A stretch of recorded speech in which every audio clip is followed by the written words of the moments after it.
Buenas noches, bienvenidos a esta nueva emisión de Una Cierta Mirada, este programa que compartimos aquí desde la pantalla de Canal 10, tratando de acercarte distintas formas de ver la realidad, distintas problemáticas y distintas iniciativas. Por ejemplo, una de las cosas que siempre nos preocupan en este programa es el tema de planificar. Por ejemplo, para que miremos la importancia de esto de planificar, cuando uno está por construir, cuando uno está por tener una familia o se le va a agrandar, o alguna situación así de que de 2 pasan a ser 3 o 4, por lo menos se organiza con tiempo para empezar a construir una habitación nueva o para acomodar un espacio. Eso también uno supone desde la vida cotidiana que es lo que organiza el espacio público a nivel más general. Bueno, no siempre suele ocurrir, pero para compartir algunas miradas de esta, hemos invitado a Andrés Rabasa. ¿Qué tal, Andrés? Gracias por venir. ¿Qué tal? ¿Cómo están? Arquitecto, urbanista, profesor de la Universidad del Comahue, integrante de algunas organizaciones ciudadanas. ¿Qué diferencia entre una organización ciudadana y una ONG?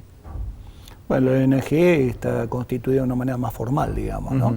Hoy en día genéricamente se utiliza esa acepción que es organizaciones de la sociedad civil, digamos, porque estamos incorporando a lo mejor un grupo de personas nomás que se asocian para trabajar sin ningún tipo de representación ni de formalidad, digamos, ¿no? Y por otro lado, identificarse desde lo positivo, ¿no? No gubernamental, sino desde este ámbito, la sociedad civil. Sí, por supuesto. Sí, por supuesto, y hay que pensar en positivo. Andrés, planificación, ¿no? Planificar parece una materia pendiente en esta Patagonia que tanto invita, pero que tanto deja que desear en materia de planificar, de hacer cosas con visión de futuro. Siempre, después de la creación de la Patagonia, allá en el siglo XIX, principio del siglo XX, parece que se estancó. Sí, bueno, la planificación es una palabra realmente que diría que nos falta en el diccionario. Y planificación, digamos, cuando uno habla de planificación, me da la impresión de que siempre nuestras cabezas y la de la gente en general va a pensar solamente en la planificación territorial. Y no, vos diste un buen ejemplo recién en la apertura, ¿no? Es decir, planificar también, cuando uno va a agrandar la familia, también planifica eso. Entonces me parece que hay una cuestión que pasa por una falta de inserción de lo que significa la planificación en nuestra sociedad en general. Es un tema cultural, no es solamente un tema técnico, es muchísimo más profundo que eso. Y me parece que lo que hay que empezar a ver cómo se anda ese camino va por ese lado, digamos, ¿no? Es decir, no se entienden cuáles son los beneficios de la planificación. Nosotros vamos a poner casos comunes de cualquier persona. Dice, bueno, vamos a organizar un asado. Bueno, y hay alguna traba, y dice, bueno, al final es mejor si no lo organizamos. Pues es espontáneo y sale mejor. Y nosotros tenemos un poco esa filosofía. Somos un pueblo que todavía tiene esa filosofía, que por supuesto está equivocada. Espontaneísmo. Pero siempre hay un grado mínimo de organización. Sí. Tiene que haberlo. Pero, por ejemplo, tenemos vaca muerta. Sí. Se habla en el mundo de vaca muerta. Sí. Y en este programa hemos por ahí hasta cansado de hablar de este mega yacimiento como nunca antes habíamos tenido. Hemos tenido yacimientos importantes, pero este está a escala mundial. Tal cual. Pero tenemos infraestructura vial de la década del 60. Todo tiene que salir por Ruta 151 o Ruta 22 o unas vías que no dan para más. O sea, apenas a gatas puede transportar cemento desde Zapala hasta Bahía Blanca. Llegamos a ese punto. ¿Qué nos dice un planificador sobre esta realidad que tenemos hoy? Bueno, volvemos un poco a lo mismo, digamos. La realidad de Argentina es propia nuestra. Me parece que lo primero que hay que sacar lamentablemente, digamos, para ser realista, lo primero que hay que sacar de la mira es que la planificación en Argentina difícilmente pueda ser en el corto plazo como es en los países que ya tienen una cultura de la planificación y que tienen políticas de Estado de planificación. Entonces, nosotros tenemos que pensar de otra manera, es decir, tenemos que propender a eso. Pero en el mientras tanto, evidentemente vamos a tener que ir resolviendo lo que es la planificación con cuestiones más estratégicas y más puntuales. El caso que vos mencionás, el de Vaca Muerta, es un caso típico de Argentina, es decir, hay una posibilidad de un desarrollo, en este caso la explotación y el posterior producción de todo lo que está relacionado con los hidrocarburos, pero no hay una estructura soporte para eso. Entonces, ¿qué es lo que pasa? Ahí hay un negocio que es un negocio mundial y que para Argentina es estratégico, hoy es estratégico, el desarrollo de ese y la explotación de ese yacimiento, ¿no? Entonces, la cuestión es que siempre vamos detrás del carro. Entonces, ahora nos acordamos que vamos a tener que resolver la planificación desde el punto de vista territorial para poder acompañar a esa estrategia económica que tiene el país y que por supuesto es muy entendible porque es un recurso súper importante desde el punto de vista de lo que puede generar. Entonces ya estamos mal desde ahí, digamos, ¿no? Tenemos que entender que estamos corriendo desde atrás y esto pasa siempre.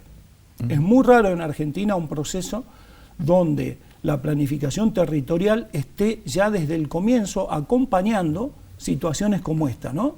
Como una situación que puede producir un determinado desarrollo en el país. ¿Qué diferencia con el concepto que tenían en el siglo XIX, cuando Ramos Mejía planifica la concreción de una red de canales en el Alto Valle para darle vida, y se planifica una red de ferrocarriles para acercar primero la defensa, pero después la producción? Y a través de esos grandes lazos se arma la Patagonia Norte. Sí, y hoy tal cual. No hemos tenido esa celeridad. No hemos tenido esa celeridad. También nos cuesta, bueno, hay que entender esto en el marco de lo que es nuestro país, digamos. Nuestro país es un país muy joven todavía. Una de las cuestiones que me parece que tiene que ver con la falta de planificación es, además de joven y además de la poca continuidad, digamos, hoy por suerte ya tenemos procesos democráticos largos, pero la poca continuidad que ha habido en algún momento también juega en contra. ¿Por qué? Porque nosotros tenemos que terminar generando política de Estado. La planificación es una política de Estado, no es una cuestión de un gobierno. Mientras no logremos entender eso, todo esto va a ser muy difícil. Pero esas políticas de Estados tendrían que ser permanentes. La Ruta 22 es un descalabro. Tenemos una ruta que atraviesa de este a oeste y está en permanente construcción. Por supuesto que tiene que ser permanente. Tiene que ser como todo lo que es básico, digamos, para el desarrollo de la comunidad, como son los servicios públicos. O sea, no se puede suspender y hay que tener una política en el tiempo que sea continua, que sea proactiva y que sea mejoradora. El caso de la Ruta 22, por ejemplo, ahí hay un caso que también hay un perfil que es interesante, que hay que verlo. La Ruta 22 se proyecta, se comienza a construir y finalmente hay una medida judicial que termina parándola. ¿Me das un segundito? ¿Cómo? Vamos a ir a un corte y volvemos con este tema central para nuestra región, que es la Ruta 22 y lo que está pasando. Ya volvemos.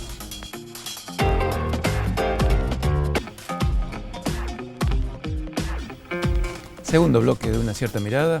Seguimos hablando de planificación, seguimos hablando de la Ruta 22, esta obra que atraviesa de este a oeste nuestra región y que hoy está explotada con unos cuellos de botellas que impiden o obstaculizan mucho el tránsito.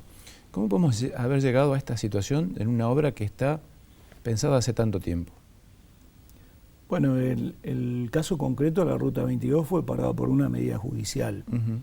Ahí, en realidad, lamentablemente, que es algo que me parece que hay que aprender, digamos, es que la planificación tiene que ser consensuada, tiene que ser incorporada por la comunidad y tiene que ser pensada desde la base de la comunidad. Entonces, lamentablemente, aquí evidentemente hubo un incumplimiento en el proceso que tiene que ver concretamente con la evaluación de impacto ambiental, donde, bueno, la jueza en su momento ordenó que debía cumplirse con ese proceso, y entre ellos las audiencias públicas, para poder, en definitiva, tener la licencia social de la comunidad, la opinión de la comunidad sobre el proyecto. Esto no es vinculante, pero sí es un paso necesario, que esto no solo está en nuestra legislación, en todo el mundo se trabaja de esta manera. Dos cuestiones, Andrés. Por un lado, es como la economía, ¿no? La planificación es como la economía en cuanto a veces se piensan a sí misma como ciencias exactas, tal cual. Pero son ciencias sociales que tienen que actuar sobre una realidad. Y es complicado cuando hay fuerzas sociales que no quieren moverse o que están en una zona de confort. Tal cual, porque además es muy buena tu observación, porque la planificación siempre se la piensa como una cuestión eminentemente técnica y nada más. Y en realidad nosotros tenemos, para alguna planificación necesitamos el componente técnico objetivo, que viene de las ciencias justamente, que son las ciencias objetivas, digamos, y el componente que también es conocimiento, que viene de las ciencias sociales. Entonces, cuando una persona nos dice, por ejemplo, a un técnico, le dice, bueno, la ruta acá no va a andar porque esto, bueno, hay que escucharlo y hay que incorporarlo. No quiere decir esto de que se va a hacer lo que dice esta persona, pero hay que escucharla. Y generalmente en la planificación se piensa solamente que la realizan los técnicos, en escritorios, en computadoras, con ese conocimiento objetivo, ¿no? Entonces, ingenieros, geólogos y geógrafos y nada más. Exactamente. Eso es algo interesante. Y si querés puedo contar un caso. Yo estoy en el Comité de Alerta Hídrico Ambiental de la provincia de Neuquén por las organizaciones sociales. Y esta discusión se ha dado mucho, porque somos 15 miembros, de los cuales 11 son del Estado y 4 somos de las organizaciones sociales. Y una de las principales peleas que ha habido es justamente la incorporación, la necesidad que planteamos nosotros, de la incorporación de esta visión de la comunidad. Porque a veces hay gente que por su experiencia, por muchos años y hasta por sensibilidad, tiene un conocimiento que puede aportar. Lógico, no es el mismo conocimiento que el conocimiento del técnico que trabaja todos los días en eso. Pero esto hay que incorporarlo y hay que ver de qué manera sirve realmente para la planificación. Porque la visión del que afectado es cómo impacta esa medida sobre la vida cotidiana. Exactamente. Y la verdad es notable la cantidad de información que muchas veces nos brinda la gente común, digamos la gente que, cualquier ciudadano, y muchas veces tiene consecuencias sobre lo técnico muy importantes. Otra complejidad, o otro elemento que suma complejidad a esta situación de planificar, es que esta región está dividida en 2 provincias y en un montón de municipios, ¿no? Lo cual genera reglamentaciones diferentes que hay que poner de acuerdo. ¿Cómo? No es fácil, ¿no? Son muchas horas. No, es todo un tema. Ahora, partamos de la base que si nosotros estamos pensando en un desarrollo como el de nuestra región, una región que además, por lo pronto, tiene un área metropolitana. No nos olvidemos que desde hace años, en Argentina, ya hay proyectos para áreas metropolitanas. Esto lo considero un avance. Los programas DAMI, los programas nacionales, justamente son para áreas metropolitanas del interior. Y ya llevan 2 ejecuciones esos programas. Entonces, esto es justamente la visión nacional, ¿no? Desde la planificación nacional hay que reconocer la necesidad del desarrollo de estas áreas y darle el apoyo necesario para que se pueda trabajar. Esto no es un problema solamente de la provincia de Río Negro y de la provincia de Neuquén. Mucho más en el caso que tenemos de la explotación nosotros de hidrocarburos, como el caso de Vaca Muerta. Porque es una cuestión de estrategia nacional, por lo menos desde el punto de vista económico no hay ninguna duda.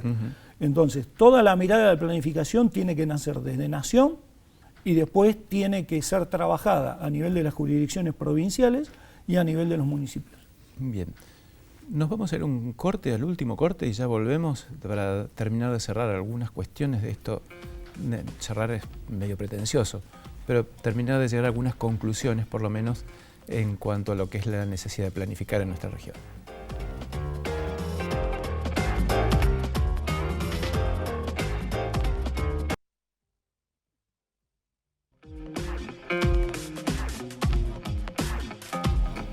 Último bloque entonces de Una Cierta Mirada. Estamos hablando con Andrés Rabasa, magíster en Planificación Medioambiental, arquitecto, urbanista, profesor de la Universidad del Comahue, con otros temas. Andrés, la Municipalidad de Neuquén y la provincia de Neuquén quieren avanzar en una gran ciudad. Su proyecto, su propuesta es una ciudad de 1 millón de habitantes enclavada en la confluencia. Uno lo piensa, mira cuántas ciudades hay de más de 1 millón de habitantes en la Argentina y medio que se asusta, porque ¿es posible? Primero, ¿es posible en ese lugar tan pequeño meter 1 millón, o sea, triplicar la población actual? Bueno, en realidad, la primera vez que escuché al intendente actual, ¿no?, que fue quien habló por primera vez de la ciudad de 1 millón de habitantes, lo primero que yo dije es: este hombre está desinformado, porque el PUA de nuestra ciudad, solamente con lo que estaba planificado en el año 97, permite una población de más de 1,5 millones de habitantes. En Neuquén, en Neuquén, en la ciudad de Neuquén, solamente con lo que está establecido en el Plan Urbano Ambiental de nuestra ciudad en el año 97, que por supuesto ha crecido porque se han desarrollado áreas hoy residenciales, por ejemplo, en áreas que eran rurales, que tenían bajísima densidad y hoy ya tienen mucha más alta densidad. El tema de este crecimiento, que por supuesto sería un crecimiento, sería un boom, un crecimiento muy grande, sobre todo si estamos hablando encima solamente de la ciudad de Neuquén. Porque yo la verdad interpreto que cuando se habla de 1 millón de habitantes estoy pensando más en un área metropolitana, en un área que hoy ya se verifica por el otro lado, y que inclusive incluye hasta 2 provincias, porque digamos, la ciudad de Cipolletti hoy es una continuidad de Neuquén y viceversa, y muchas otras ciudades como Plotier, como Centenario, que están alrededor. Entonces, lo que sí es necesario es pensar esa planificación, es preverla, es dirigirla y es controlarla. Y aquí hay otro tema más, que se habla poco de esto. ¿La planificación va a quedar en manos del Estado en todas sus etapas, en todos sus alcances? ¿O hay algunas partes de esa planificación que van a estar en manos de los privados? Esto es fundamental. Desde mi punto de vista, la intervención del Estado en la planificación es necesaria, no solo en la elaboración de los planes, sino en una intervención concreta. Por ejemplo, con el tema del suelo. ¿Qué es lo que pasa habitualmente? Se realiza un plan regulador, llamémosle plan regulador, hay 10.000 nombres que se le podrían dar, pero digamos, una matriz generalizada, pero después empiezan a permitir cualquier cantidad de variantes. Y esas variantes están marcadas generalmente por el privado. Y concretamente más en los últimos, de los años 90 en adelante, por el fuerte mercado inmobiliario que cada día es más negocio. Claro, digamos que es un factor determinante a la hora de definir políticas de desarrollo, ¿no? El valor de la tierra es determinante. Y si no hay intervención del Estado concreta, que se podría dar de distintas maneras, quién sabe, sería para abordarlo en otro programa, ¿no? Pero si no hay una intervención concreta del Estado, esto no va a cambiar, porque los intereses son muy fuertes, hay muchos negocios y eso va condicionando todo. Por ejemplo, la reducción de espacios públicos, la reducción de tierra, un fenómeno que ha pasado en la ciudad de Neuquén en estos últimos años. La gran venta de tierras públicas que ha habido, que han desaparecido para el crecimiento urbano, por ejemplo. Han desaparecido para la gente. Han quedado en manos de negocios privados. Claro. Andrés, no nos queda más tiempo. Muchas gracias por participar con nosotros, por contarnos estas cuestiones que están tan cercanas y que nos afectan tanto. Muchísimas gracias a ustedes. Y nosotros volvemos la semana que viene con otra edición de Una Cierta Mirada. Ya lo sabe, después del programa de Mirta Legrand venimos nosotros con este ciclo de entrevistas. Hasta la próxima.